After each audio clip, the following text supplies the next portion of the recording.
So Rosmar, ito ang gusto ko sa bahay mo. Grabe ang natural light. Dito sa second floor ng bahay, makikita ang mga branded bags ni Rosmar at mga sapatos nilang mag-asawa. Ito yung mga bags mo, no? So dito siya nakalagay. Iba, hindi mo pa talaga nagagamit. Opo. Do you like shoes and your husband? Opo, pero madalas po ako nakachinelas. Kumbaga nung unang beses na parang, ay, umaman na kami. Kaya parang bili-bili. Pero parang marirealize mo, wala palang kwenta yung pinagbibili. Parang gano'n. Natatawa talaga ako sa'yo.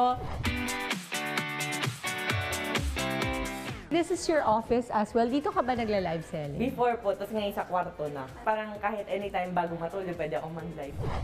At dahil instant hit siya sa online, naisipan niyang i-vlog na rin ang kanyang personal experience habang kumakasa sa iba't ibang nauusong challenge. Pero ang bagay na pinakaaabangan sa kanya ng mga followers niya, ang pamimigay ng mga regalo at papremyo.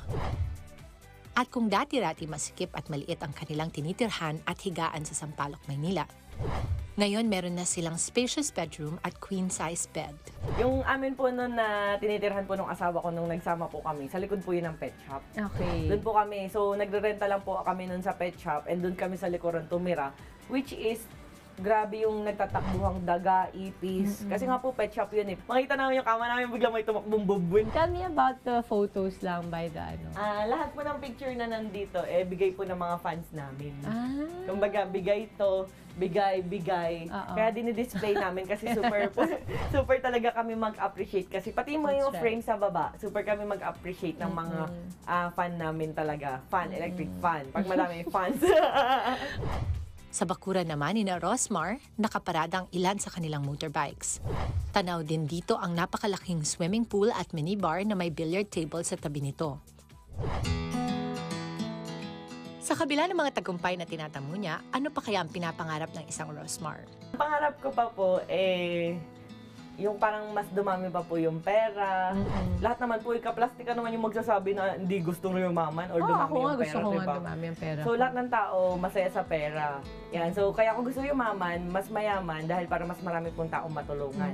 Gusto ko lang magtuloy-tuloy po yung lakas din ng Rosmar brand kasi ang daming distributor po na umaasa sa amin na pag hindi ako nag-promote, pag hindi kami malakas, kawawa naman sila. Alam mo, Rosmar, sobrang dami kong natutunan sa'yo ngayong araw na to. At uuwi ako talaga na inspired. Kaya salamat sa'yo sa pagpapatuloy mo sa amin.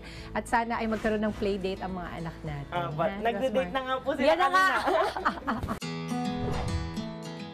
Tunay na ang kwento ng buhay ni Rosmar nagbibigay inspirasyon sa karamihan. At ang may bahay niya, nabuo dahil sa tamang diskarte, sipag at tiyaga. Mga kapatid, Dimples Romana po, kumpletuhin ang inyong umaga ng mga kwentong puno ng inspirasyon. Salubungin po ang bawat araw ng may ngiti at pag-asa. Kaya't mag-subscribe na po at mag-follow na sa aming social media pages ng News 5.